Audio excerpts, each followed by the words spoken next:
Pedro, eu me decepcionei com o Inter ontem. Não pelo resultado. O resultado foi a melhor coisa que poderia acontecer para o Inter na noite, pelo que o Inter jogou no segundo tempo. Mas o Inter não teve atitude contra o São Paulo. Isso é que deixa o torcedor, entendeu? Com o rabo no meio das pernas. Por quê? Porque no primeiro tempo o Internacional até defendeu bem, teve poucas oportunidades, aproveitou uma delas, né? Mas no segundo tempo o Internacional abriu mão de jogar. E o São Paulo gostou do jogo. O São Paulo foi pra cima. O São Paulo é nada demais. Empatou no volume, como se diz. Nada demais. E o Internacional deixou escapar 2 pontos. Tem alguns jogos que o treinador internacional, que é muito bom, diga-se de passagem, ele precisa ter um pouco mais de ousadia. Esse jogo de ontem não era para botar o Carboneiro na hora que ele botou, era para botar antes. Os caras vão vir para cima, nós vamos ganhar no contra-ataque deles. Né? Não, vamos deixar primeiro acontecer para ver o que vai rolar, para depois botar. Não.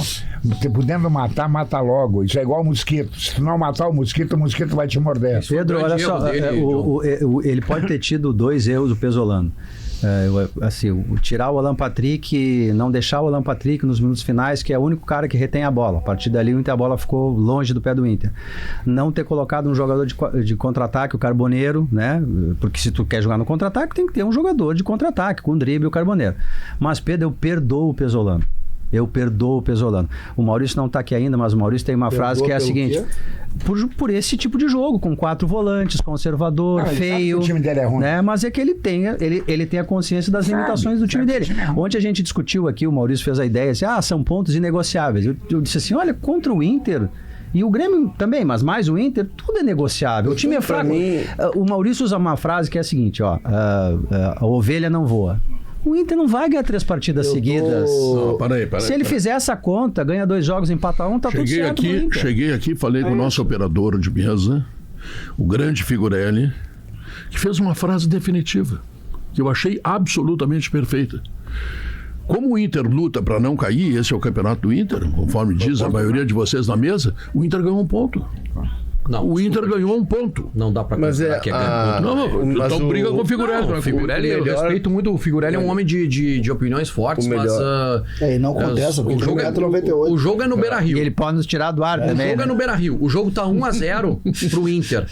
E eu vou ficar satisfeito com o empate? É claro que não. Mas é o teu mundo. O melhor do jogo do Inter. Mundo, Vaguinha. O melhor do jogo do Inter ontem, Diogo. Foi. O melhor do jogo do Inter ontem foi o choque de realidade. Se alguém tinha alguma dúvida, o Pesolano foi claro, o mais claro impossível. Porque assim, os caras vêm dizendo desde o início do ano: é um ano de transição, os reforços não vieram porque não tem dinheiro, vai buscar reforço ao Paulinho, que não jogava no Vasco depois da cirurgia no joelho, o Félix Torres está encostado no Corinthians, os 2 que vieram do CSKA, que não jogavam lá no CSKA, e aí vem no modelo de negócio que, se eles fizerem chover no sertão, o Inter compra. O Bahia, que era o terceiro lateral do Bahia. Mais claro do que isso era impossível, mas aí tem que, na verdade, tem que botar legenda. E ontem o Pesolano colocou legenda. É um ano duro, vai ser um ano duro, vai ser de linhas baixas, bloco baixo ou bloco médio, jogar pra não perder. O Inter não é... Quando olhar a camisa do Inter, é a história do Inter, mas não é o Inter campeão do mundo. E se não encarar isso, vai ser pior, vai ser mais sofrido. O que tu chama de colocar legenda, que o Pesolano colocou legenda, eu chamo de outra coisa. Como é que chama? O Pesolano foi mordido pela narrativa. Que narrativa?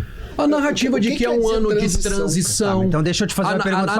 A narrativa de que contra o Santos, não tem time pra fazer mais nada no Campeonato Brasileiro. Contra o Santos ele foi mordido pela narrativa? Contra o Santos? Não, eu tô falando da fala dele. Não, tudo bem, é só pra gente conversar. Eu digo assim, que contra o Santos também foi um time defensivo, de reação. Mas tu ouviu a entrevista coletiva ontem? Claro. A resposta que ele deu na pergunta do Taigor Jank, que foi muito boa pergunta. Não, mas ela tá... E a resposta foi muito ótima boa. Pergunta. Quando ele diz assim... Mas não tem incoerência ali, não. Quando ele diz o seguinte, eu tive que mudar o jeito de jogar para tentar buscar resultado. Mas é óbvio, mas isso. Mas não é o jeito que eu gosto de jogar. Mas é isso. Até quando eu vou conseguir mas ele tá certo. jogar assim? Não tá errado. Não é a narrativa, é o time que ele tem na mão. Não tô falando dessa parte. Na narrativa, a narrativa é sobre uma outra resposta. Nessa parte, Nessa parte, ele... E aliás, foi muito boa a resposta dele. Que ele disse o seguinte: olha, a gente tava jogando mais ou menos, né? Não foram com essas palavras. Grosso modo. A gente tava jogando bem, tava criando oportunidades, A bola não estava entrando, eu não estava ganhando os jogos. Tava marcando lá em cima, alto. Quando tu joga assim e perde, tu tem esse aspecto positivo pra te apegar. Quando tu joga de um outro jeito, que não é o jeito que eu gosto de jogar, eu, Paulo Pesolano, e o resultado vem, ok, tu tem um resultado. Quando tu joga desse jeito como o Inter jogou contra o São Paulo e o resultado não vem, fica um vazio. Foi o que ele disse. É verdade. Só quem pode mudar isso é ele. Ele tá sendo pragmático. Porque é ele o treinador. Ele tá sendo pragmático, Vaguinha. Agora, isso é inteligência. Nesse aspecto, eu não critiquei, tanto que antes do jogo eu não critiquei. Eu falei que eu entendo o Paulo Pesolano, eu entendo essa escalação do Paulo Pesolano. A questão da narrativa é que é uma narrativa que serve pra direção se escorar. Essa narrativa de que nós vamos entrar no campeonato só pra não cair, que é um ano de passagem. Não, eu não acho que é pra ser escorado só pra gente... ao contrário, eu acho que isso é a conta dessa pequenez, digamos assim, dessas limitações, tá na conta da direção. Porque o Inter só vai sofrer e ter que ser pragmático, um técnico que gosta de atacar, mas vai jogar se defendendo e reagindo, entrando no Z4, fora do Z4, por culpa da direção. Sim, mas culpa da direção. Mas só um pouquinho. O que quer dizer a palavra só um pouquinho. Transição? O Inter tá jogando com um time júnior no Campeonato Brasileiro. Não. É um time que não gasta. É um time que não gasta. É um time que gasta. Qual é o valor da folha salarial do Inter? Tu tá me entrevistando? É de Diz 12 aí, milhões. Mas então... A folha é de 12 milhões de reais. Então esse time entra pra não cair. 12 milhões salário. E as outras, as leis sociais. O Inter gasta dinheiro. Mas o Inter fato de gastar dinheiro não quer dizer time bom. O Inter tem um goleiro da seleção uruguaia. O Inter tem um centroavante que ganha 1.800.000. O Inter tem o Carboneiro. O Inter tem o Alan Patrick. E aí? Mas o time é bom? Eles não estão jogando bem, mas tem investimento no mas time. eu não tô dizendo que não tem investimento. É que é coitadismo, Diogo, tu entrar no campeonato só pra não cair. Não, é realidade. É o mundo. Não é realidade. O Inter não vai ganhar 3 partidas seguidas, Vaguinha. O time que tem, a realidade é não cair. É isso. Guerrinha. Isso é a realidade. Mas tu não pode entrar só pensando nisso. Não, mas não é. Mas não pode entrar só pensando nisso. Ele não entrou só pensando comprando uma narrativa que é da direção. Quase ganhou o jogo. Não, ele entrou, inclusive, pensando em ser campeão. Por quê? Porque nos primeiros jogos ele fez um time que atacava muito e perdeu. Mas eu acho que aí ele disse assim, para aí um pouquinho, como é que é o time? Ontem eu acho que ele perdeu no detalhe. Ele criou... Os times do Paulo Pesolano, antes do jogo contra o Santos, eram times que criavam e a bola não estava entrando. Mas é um detalhe. Como é que ele deixa de ganhar ontem? O Alejandro, que não teve sequência ainda, ontem ele recebeu uma bola. Fez o gol. Domingo contra o Corinthians, ele vai trocar de novo. Aí tá errado. Aí ele vai tirar o Alejandro. Aí eu acho que ele tá errado. Tá, mas ontem o Inter deixou de ganhar. O time dele é fraco. O time dele é fraco. Me explique uma coisa, por favor. O que quer dizer a palavra transição quando os dirigentes do Inter falam em ano de transição? Não tem transição porque não tem nada, é o último ano da gestão, não tem transição nenhuma. E o Pesolano ontem mais uma vez. Este é um ano de transição. O que quer dizer? O ano de transição é o seguinte, é para não fazer o que o Alberto Guerra fez no Grêmio no ano passado. Que contratou jogadores no início do ano, aí os jogadores começam o ano com quinteiros, né? O Grêmio contrata Wagner Leonardo, contrata muitos no final da janela, monta quase que um time novo. Troca a direção de futebol, sai o Brum, entra o Rossato, o Grêmio monta um time novo. Chega no meio do ano, você vê que aquele time é insuficiente, o Mano chega lá e diz pros caras, olha só, com esse time, nós vamos cair, entendendo do jeito dele. Se contrata mais um monte de jogador. E aí ficou uma dívida como tu trouxeste os números aqui. E eu depois. Só um pouquinho, Diogo. Eu complementei os números e aí o Grêmio jogou muita dívida para esse ano. A rubrica passou de 50 para 116, enfim, tá ok. O que eu entendi por transição, e foi lá na entrevista pós-jogo, depois da salvação milagrosa lá do Bragantino, que não se vai buscar, por ser o último ano, contratações mirabolantes, como se fez em 2023, como o Diogo lembrou aqui, para deixar um abacaxi a mais pro próximo presidente. Léo. Aí eles se preocuparam agora. Mas ele perguntou... 10 meses, a preocupação deles é de 10 meses. Gente, então... 5 anos eles não se preocuparam, Léo. 5 anos eles não se preocuparam. Aí eles vão se preocupar agora. E ele aumentou a dívida.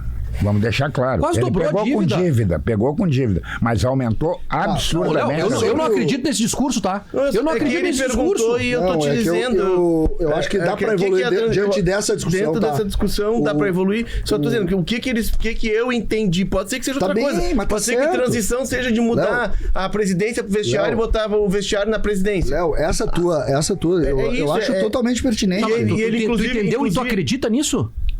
Pelas contratações que estão sendo feitas, Tá, mas, Léo, eu acho que sim. Não, você mas tá gastando. só um pouquinho. O Inter gastou, Vaguinha. O Inter gastou. Eu vou te fazer uma pergunta. Posso fazer uma pergunta, Léo? Só um pouquinho. O Inter gastou 800 mil euros na janela. Em todas essas contratações aí. Tá. Fora salário, que o cara tem que vir pra cá, tem que ganhar salário. Certo.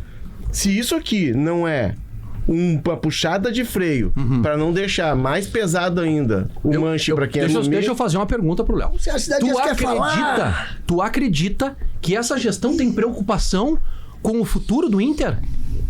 Tu acredita? Sim, acho que eles são colorados, acho que eles não estão lá pra prejudicar o Inter. Tá bem. Tu acha que não? Eu acho que eles estão lá pra quebrar o Inter? Não, eu acho que eles não têm preocupação. Eu acho que a preocupação é com eles. Eu acho que a preocupação é com eles. Inclusive uma preocupação de melhorar a imagem da gestão pra indicar um candidato pra concorrer no final do ano. Eles não têm nenhum nome forte, Vaguinha. Léo, quem desiste do Campeonato Brasileiro na metade do ano passado, e brinca com o futebol como eles fizeram, eu tenho dúvidas se eles gostam do Inter. Tá, mas aí eu tenho dúvidas que eles se preocupam com o Inter. Eu não sei, cara. Eu tenho muitas dúvidas. Acho que eles gostam, acho que eles muitas dúvidas. Inter, mas o Inter tomou 3-0. O Inter tomou 3-0 do Curitiba ontem, na Série B do Campeonato Brasileiro Sub-20. 3-0 do Curitiba. O Inter foi rebaixado no passado. Sabe qual foi a mudança que teve na base? Sabe qual foi a mudança que teve na base, Léo? Nenhuma. Não tem mudança na base. Então tá tudo bem.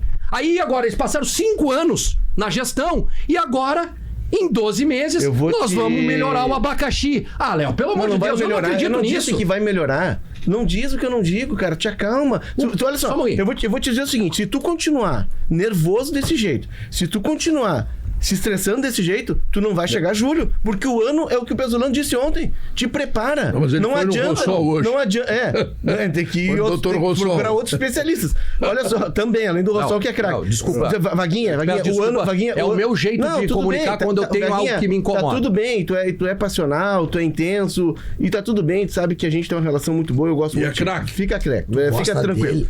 Gosto. Parece. Não parece. Eu gosto até de ti. Não parece. César, não parece. César, eu gosto até de ti.